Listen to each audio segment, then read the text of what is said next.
Good morning, everybody. I am Shobha Rani from NGJC Kukatpalli. Today, I would like to introduce subject Parent Education, Nutrition and Health, that is third paper in Preschool Teacher Training course second years. In this subject, you have altogether 6 units. In Parent Education, Nutrition and Health, you will learn what is parent education, nutrition for preschool children, dental health, health of preschool children, behavior problems, and first aid. Today, I deal with the topic parent education. PSTTలో second ఇయర్స్కి third subject parent education, nutrition and health. ఈ సబ్జెక్ట్లో మొత్తం 6 యూనిట్లు ఉంటాయి. ఈ subject నుండి మీరు తల్లిదండ్రుల విద్య, ప్రీస్కూల్ పిల్లలకి ఇచ్చే పోషణ, దంత సంరక్షణ, ప్రీస్కూల్ పిల్లల ఆరోగ్యం, ప్రవర్తనా లోపాలు మరియు ప్రథమ చికిత్స గురించి తెలుసుకుంటారు. Coming to the topic, is parent education necessary? I can say yes. Why? Because most of the parents are unaware of preschool education, nutrition, and health of the child.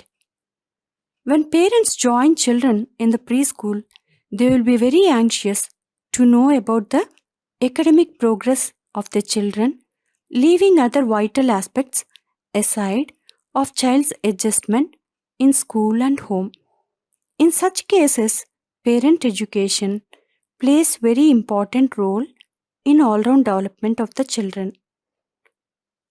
ఈరోజు తల్లిదండ్రుల విద్యా పద్ధతుల అంశంలో మాట్లాడే ముందు అసలు తల్లిదండ్రులకు విద్య అవసరమా?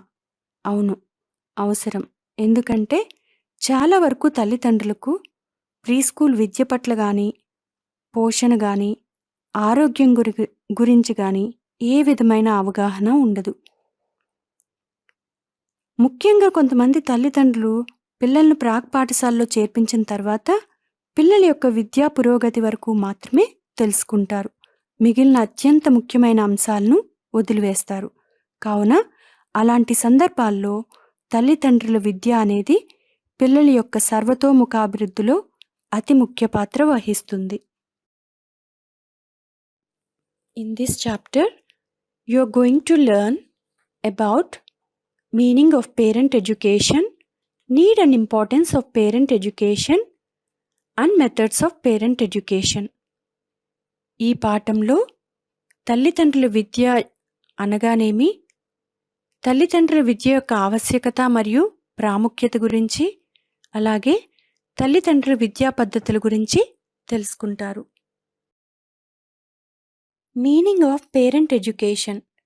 Parent education means instructions, advice, and guidance on how to be a parent.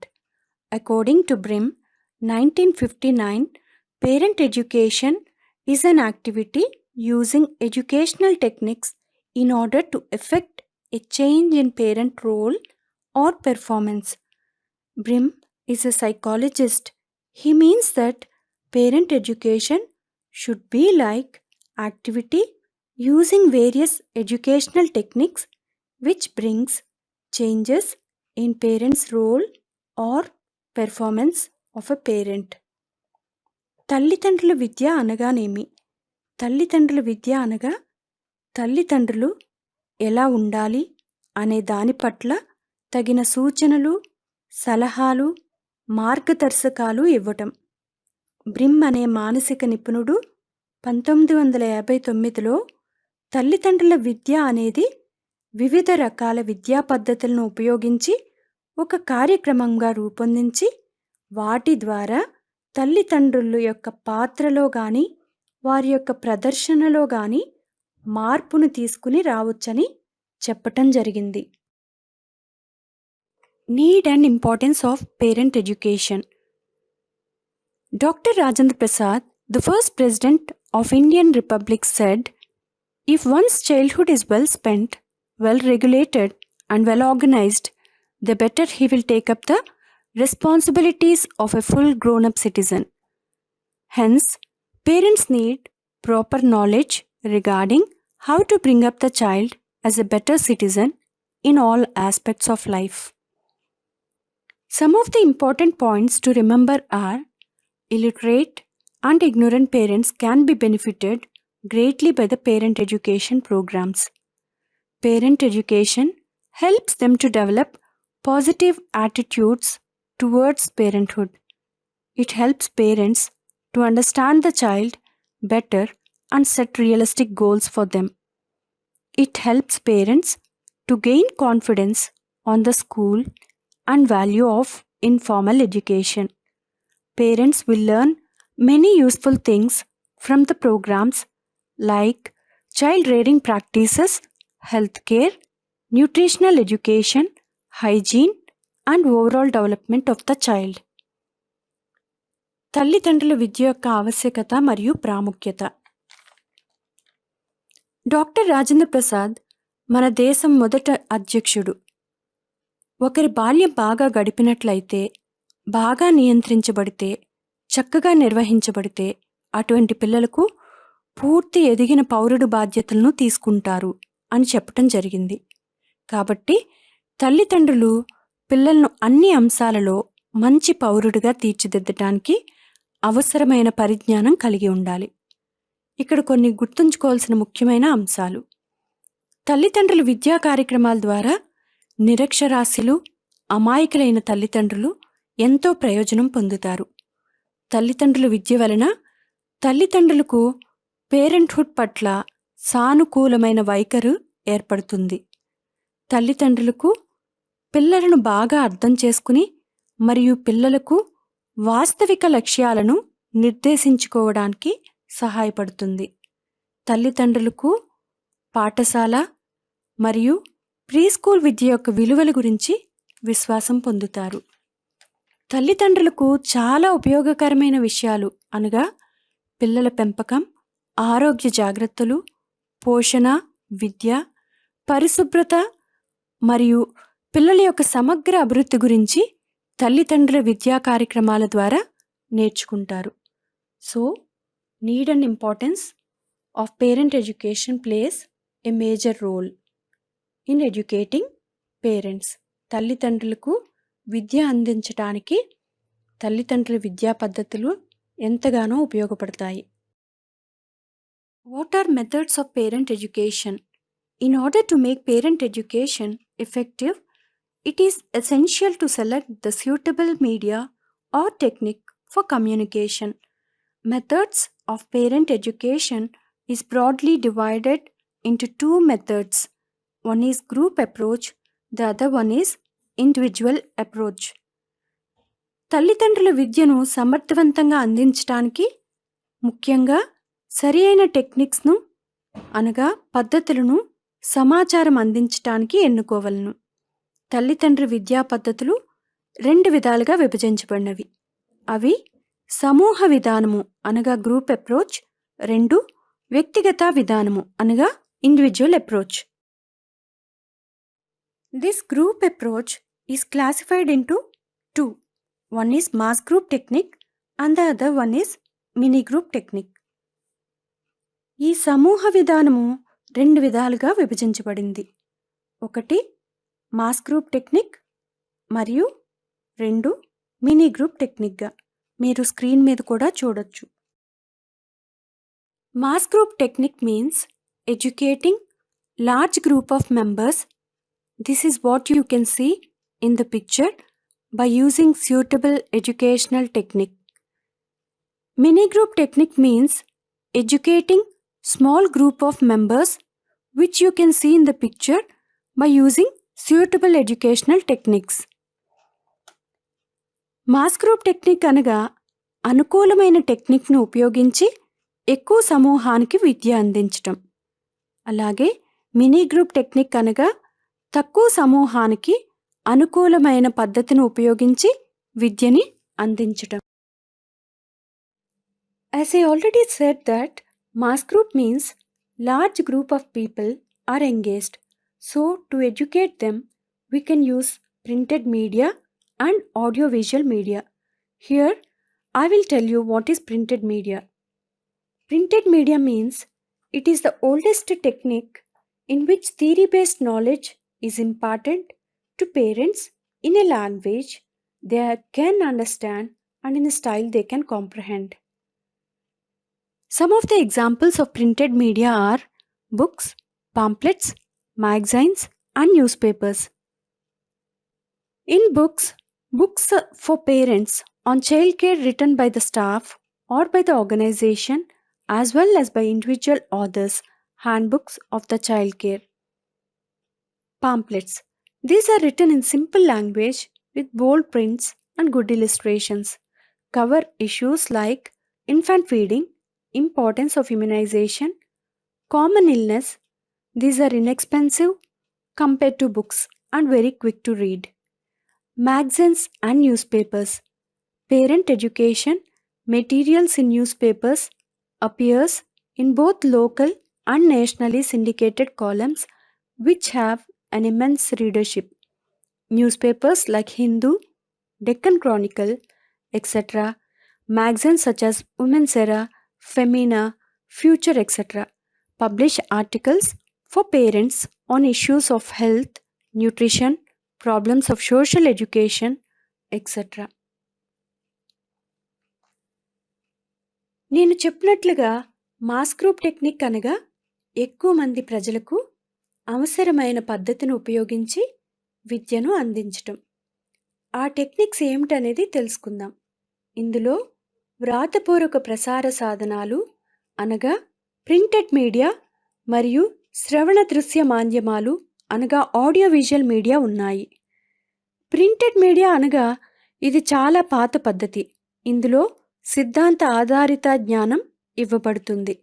తల్లిదండ్రులు ఏ భాషను అర్థం చేసుకుంటారో ఆ భాషలో సమాచారం ఇస్తారు. ఇందులో పుస్తకాలు, కరపత్రాలు, మ్యాగజైన్లు మరియు వార్తాపత్రికలను ఉపయోగిస్తారు.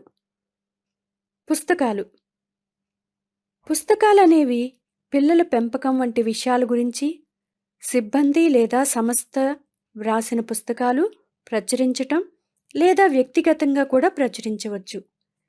కరపత్రాలు అనగా pamphlets.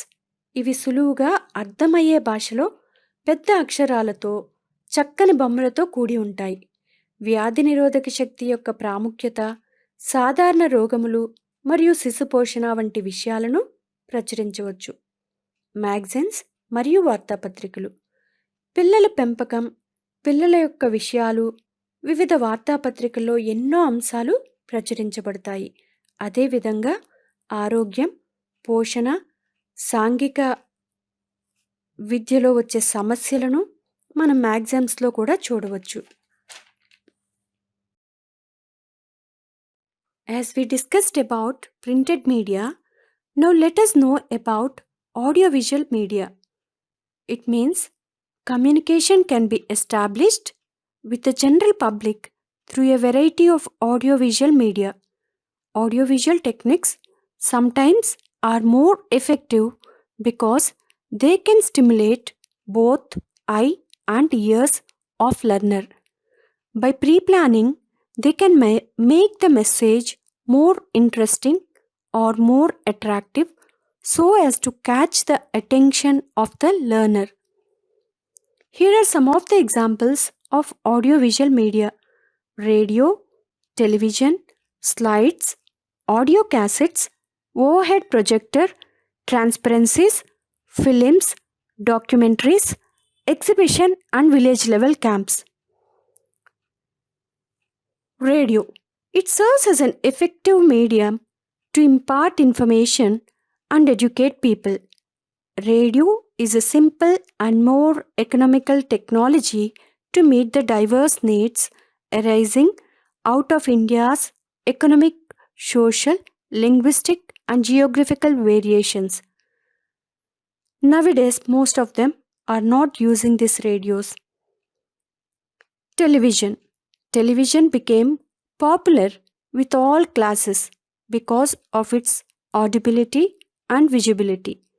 It can educate large number of people. Films or documentaries. Documentaries on themes of child development and related areas is one more powerful tool, although only for educated parents because most of them are in English. Films are available to Indian parents, educators in big cities in India from consulates of other countries or from UNICEF. The film divisions of India and the Film Institutes Pune are some of the agencies which can be explored for films or documentaries already prepared. A film show presentation followed by a discussion would be more effective approach for educating parents. Video films. Video films plays a significant role and video technology brings the film under the control of the learner. He can see it at the place of his choice and at convenient time and as many times as he considers it necessary for him to learn. He can tape a telecast and can return to it whenever he wants to do so. Others.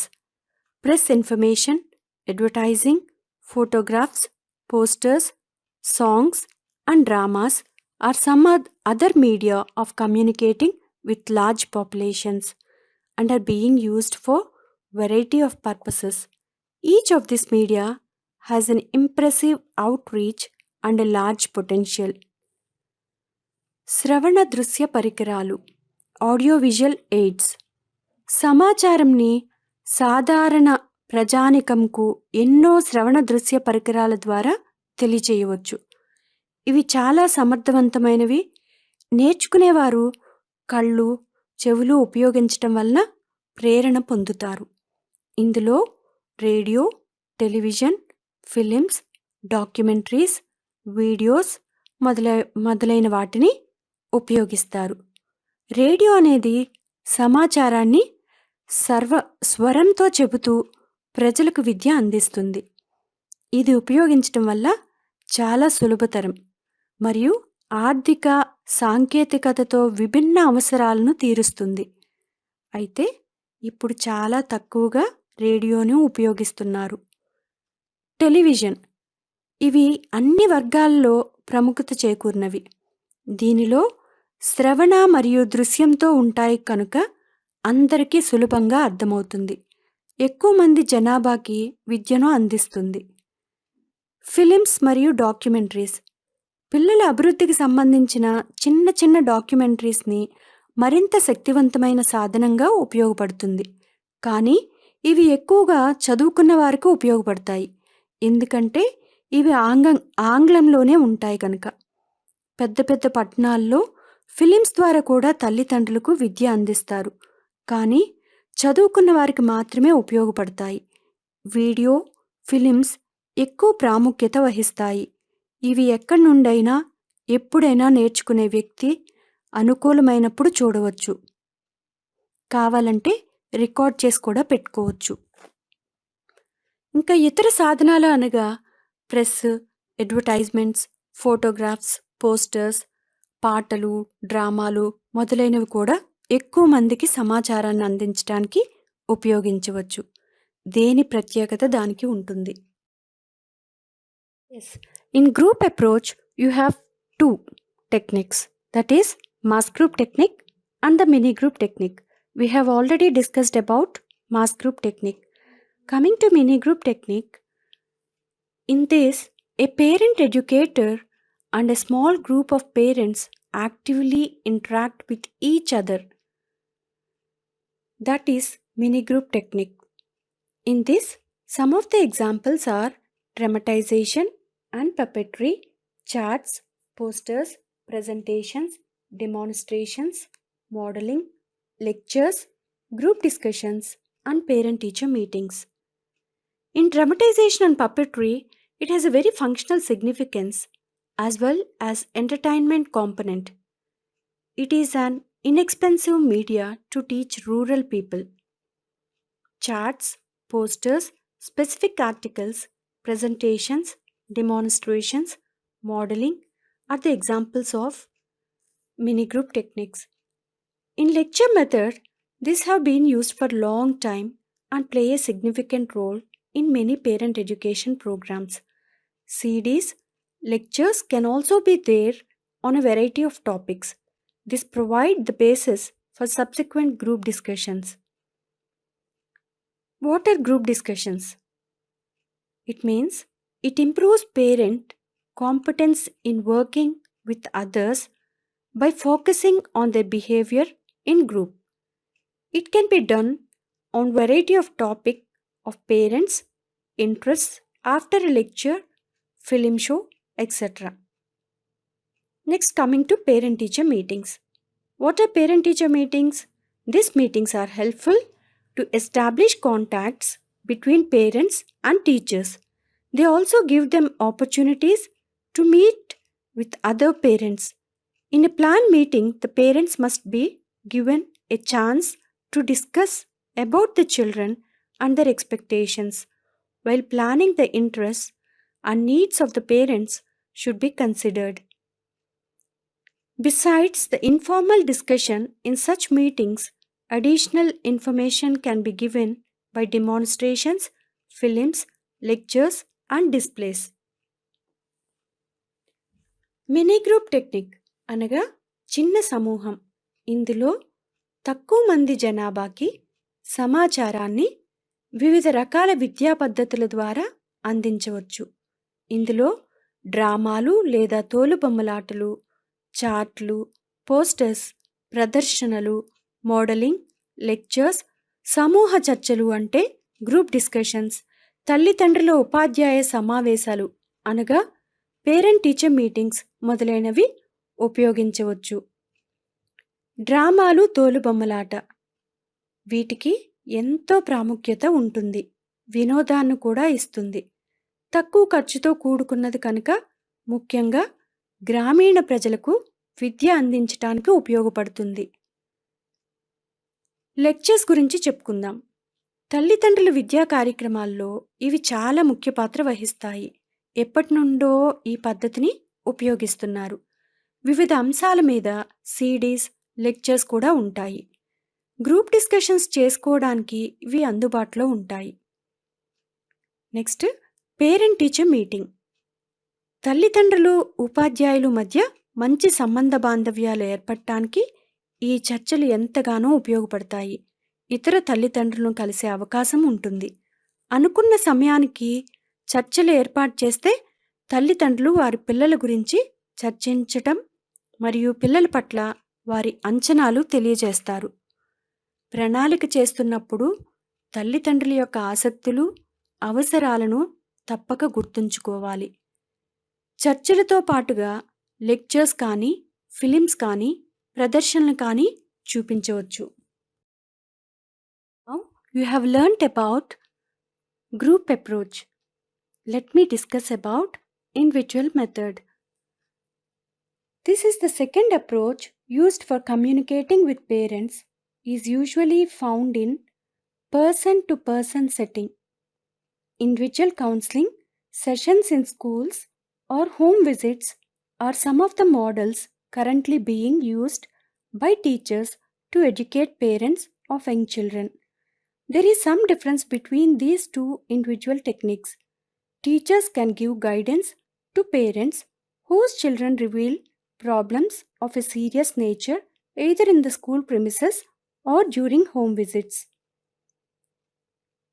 Individual method, వ్యక్తిగత పద్ధతి. తల్లిదండ్రుల విద్యా పద్ధతుల్లో ఇది రెండవది. ఇందులో సమాచారం అనేది వ్యక్తిగతంగా అనగా ఒక వ్యక్తికి మధ్య జరుగుతుంది.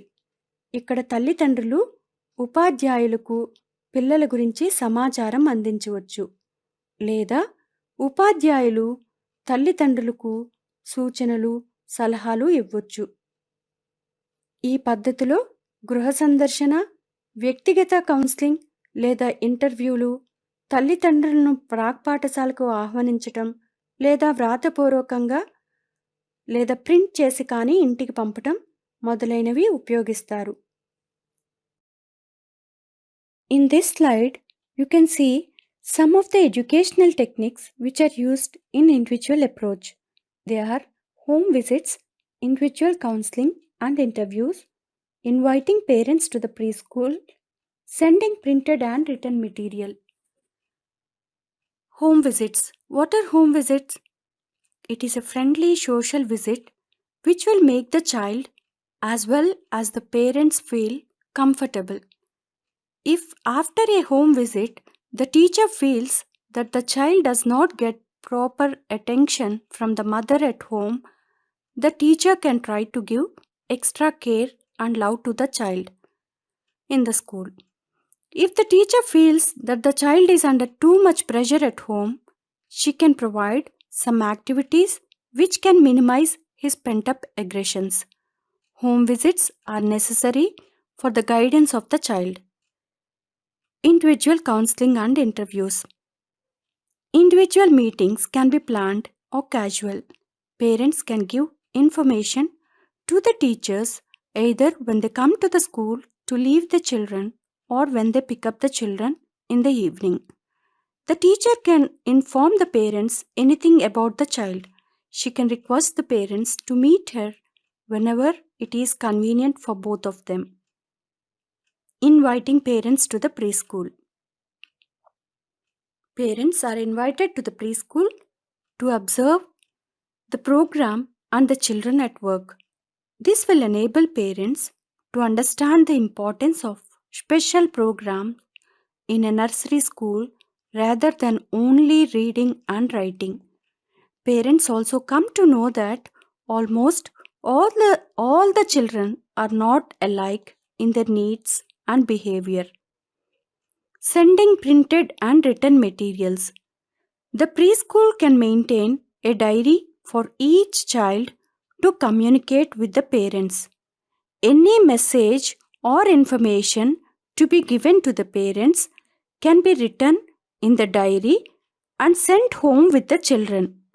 Periodical newsletters containing the news about the children's activities in the school and information regarding the child development, child rearing practices, new trends in the education of young children will help parents to guide their children properly. వ్యక్తిగత పద్ధతిలో వచ్చే కొన్ని విద్యా పద్ధతుల గురించి మనం ఇప్పుడు తెలుసుకుందాం. ఇందులో గృహ సందర్శన. ఇది స్నేహపూర్వకంగా జరిగే సందర్శన. ఇందులో టీచర్ పిల్లల ఇంటికి వెళ్ళి వారిని గమనిస్తారు. ఒకవేళ టీచర్ గనక తల్లి పిల్లవాడి పట్ల సరైన దృష్టిని సారించటం లేదు అని అనిపిస్తే అప్పుడు టీచర్ ఆ పిల్లవాడికి అదనపు జాగ్రత్తలు తీసుకోవటం, ప్రేమను పంచటం చేస్తారు. ఒకవేళ పిల్లవాడి మీద ఎక్కువ ఒత్తిడి ఇంట్లో పడుతుంది అని గమనిస్తే ఆమె కొన్ని కార్యకలాపాలను ఏవైతే పిల్లల యొక్క ఒత్తిడిని తగ్గిస్తాయో అటువంటివి అందిస్తారు. గృహ సందర్శన అనేది పిల్లలకు మార్గదర్శకాలు ఇవ్వడానికి అవసరమవుతుంది. వ్యక్తిగత కౌన్సిలింగ్ మరియు ఇంటర్వ్యూలు. ఇది ఎప్పుడైనా చేయవచ్చు లేదా ప్రణాళిక ప్రకారం కూడా చేయవచ్చు. తల్లిదండ్రులు సమాచారం పిల్లలను పాఠశాలలో దించడానికి వచ్చినప్పుడు లేదా తిరిగి తీసుకుని వెళ్ళేటప్పుడు టీచర్స్తో పంచుకోవచ్చు. అదేవిధంగా టీచర్స్ కూడా ఏమైనా ఆ పిల్లవాడి గురించి చెప్పాలి అనుకున్నప్పుడు తల్లిదండ్రులకు చెప్పవచ్చు లేదా తల్లిదండ్రులకు టీచర్స్కు వీలైనప్పుడు ఇద్దరు చెప్పవచ్చు. తల్లిదండ్రులను ప్రాక్ పాఠశాలకు ఆహ్వానించటం. ప్రాక్ పాఠశాలలో కార్యక్రమాలను మరియు పిల్లలు ఆ కార్యక్రమాలు చేసేటప్పుడు గమనించమని తల్లిదండ్రులను ఆహ్వానించవచ్చు. దీనివలన తల్లిదండ్రులకు నర్సరీ స్కూల్స్లో చదివించడం, వ్రాయటమే కాకుండా ప్రత్యేక కార్యక్రమాల యొక్క ప్రాముఖ్యత తెలుసుకుని అర్థం చేసుకుంటారు.